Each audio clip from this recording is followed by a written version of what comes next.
Let's go to the Rude Guest Hotline and talk to our buddy Eric Flack of Channel 9, the award-winning reporter who's been covering everything going on with the stadium. Commanders trying to land a deal to bring RFK 2.0 to fruition. Rude is the most reliable heating and air conditioning products in the DMV.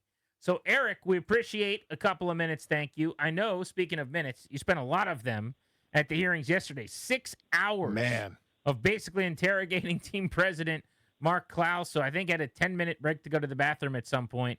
Give us some of the details. What actually happened over those 6 hours? Well, I think that the mayor and the team president got a pretty good grilling from the council members who are skeptical. I think headline issues that took up the most back and forth in a negative to the stadium light are transportation issues, as well as parking structures and labor agreements, and whether or not the entire RFK site is going to be a pro-union site.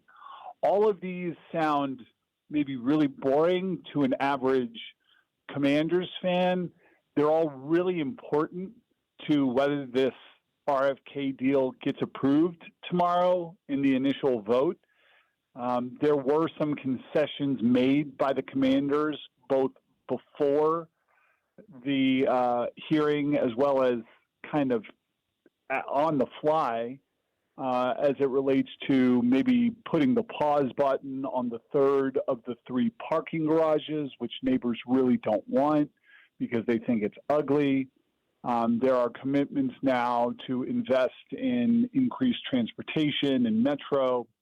The one outstanding issue that has not been resolved is that union issue in which the mayor sides with the Commanders as far as not wanting a requirement that all jobs related to the stadium development, as well as other RFK developments on the property, as well as the people who work in those developments, are union workers. Right now, who's fighting for that?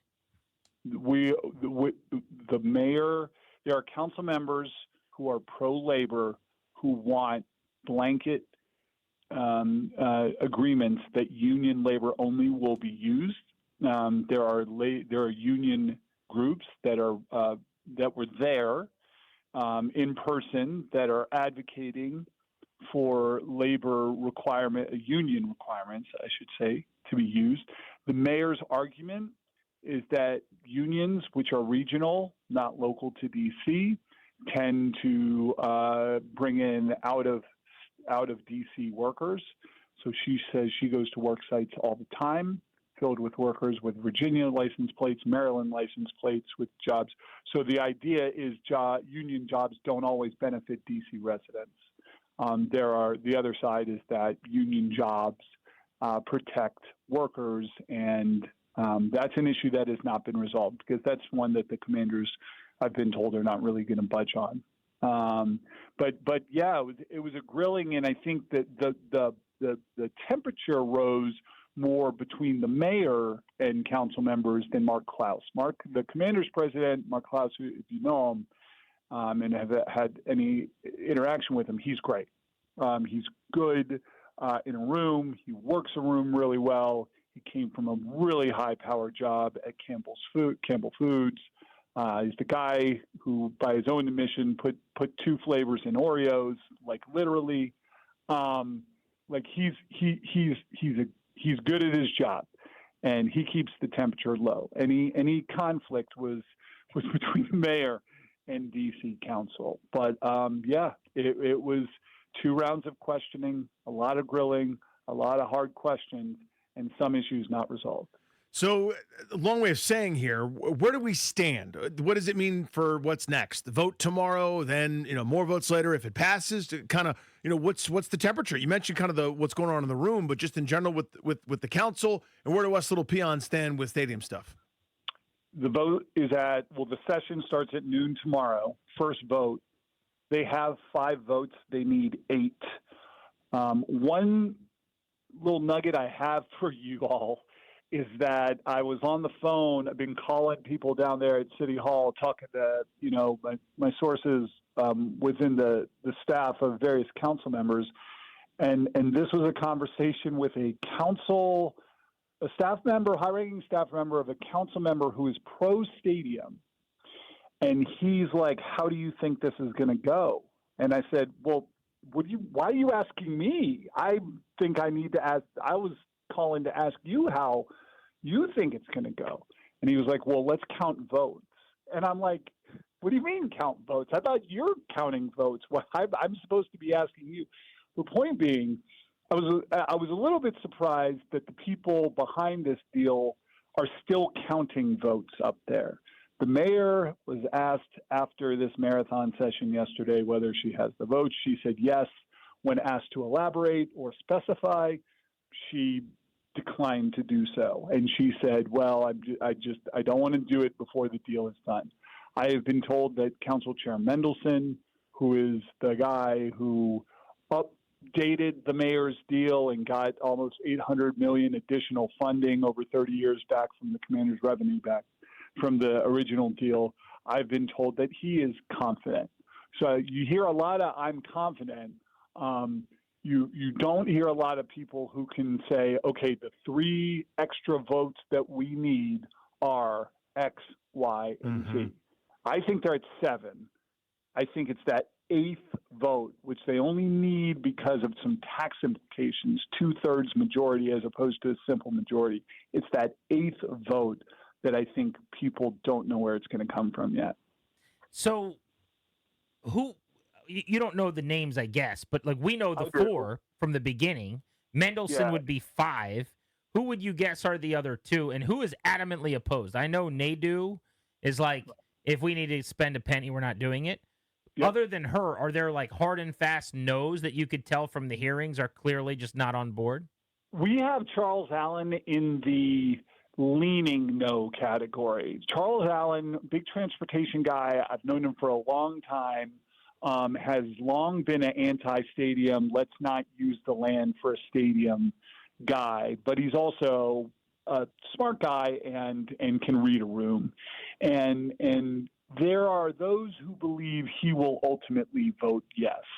But, and I asked him yesterday when I spoke with him, I have been guilty of saying you're a no vote, a never stadium vote. Are you moderating at all? And he kind of said, well, no, I mean, we're trying to get the best deal we can.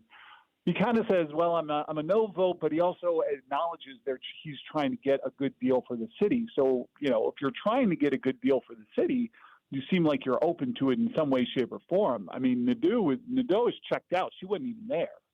She didn't even take part in the hearing. Allen is very engaged. The two, she didn't even go to the hearing on it. She did not. Cool. She did not. She's out, and she reposted. The Washington Post editorial board came out today and put out an article saying that they oppose the stadium as well, and she reposted that. And the Post editorial board opposed the stadium.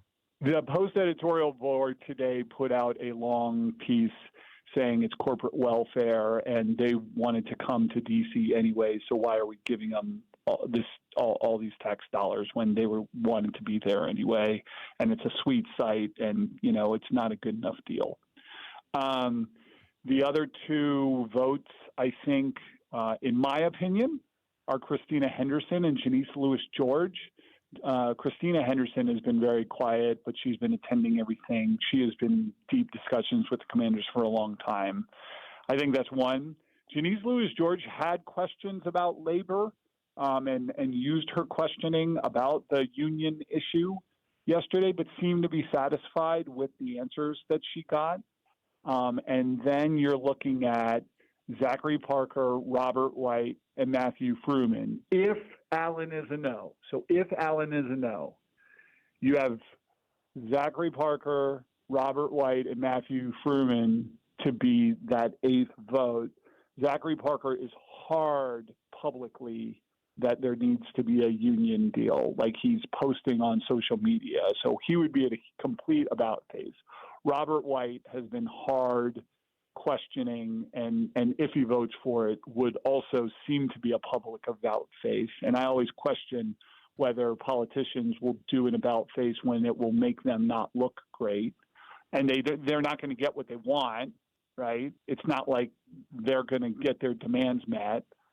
And so then that leaves Matthew Fruman, who has told me that he wants to help out the Commanders. It's like he wants the deal, but he has been big on it's moving too fast. That's his thing. It's moving too fast. I can't adjust the details. It's moving too fast. And I just wonder whether he will blow up the whole deal thing over this has moved too fast for me. So, Eric, let me jump in here real quick. Yep. Got about a minute left. But we know that if they vote yes, then there's another vote on September 17th. They'll come back and they've got to do it again, and things could change and the vote could go differently. If they don't actually get it passed, though, if the vote is no tomorrow, then what? Well, then they can always bring it back again. It's not like you're in a court of law where you get found not guilty of a crime and they can never retry you. Got it. So they could vote again in 2 weeks. Yeah. Okay. Yeah. But I think what would be much more likely is they just keep on going round and round and round until they get some sort of a deal. The question tomorrow is, do they change the deal to get an agreement so much that the Commanders then are not? They're like, well, that's not the deal we agreed to. All of this is going to play out tomorrow. Eric, thank you as always, man. Informative and dizzying at the same time. Yeah. You got that? Yes, I think got so. it. That's the best. Right, Thank you, Eric. Always good. You can see why he wins the awards for the reporting over at Channel 9. Tomorrow's going to be unbelievable. I'm thinking about going over there because I think it's pretty public. Like sitting in I and think it's watching at them vote, noon. just booing people that don't vote for this thing. I'm kidding. But kind of, right? No, Can't you do that? I don't know. You can probably do a lot of things. I'm not going to be one of them. You could stand up and try to fight the commissioner too. That's not really my cup of Don't tea. do that either, yeah. If you're taking notes. But it's not quite like British Parliament where someone's like, recognize the man from Yorkshire. And someone's like, oh, I think they should vote for it. Boo, down with him. I mean, they do that. How about Nadu not even showing up? I'm telling you. Like I will take that.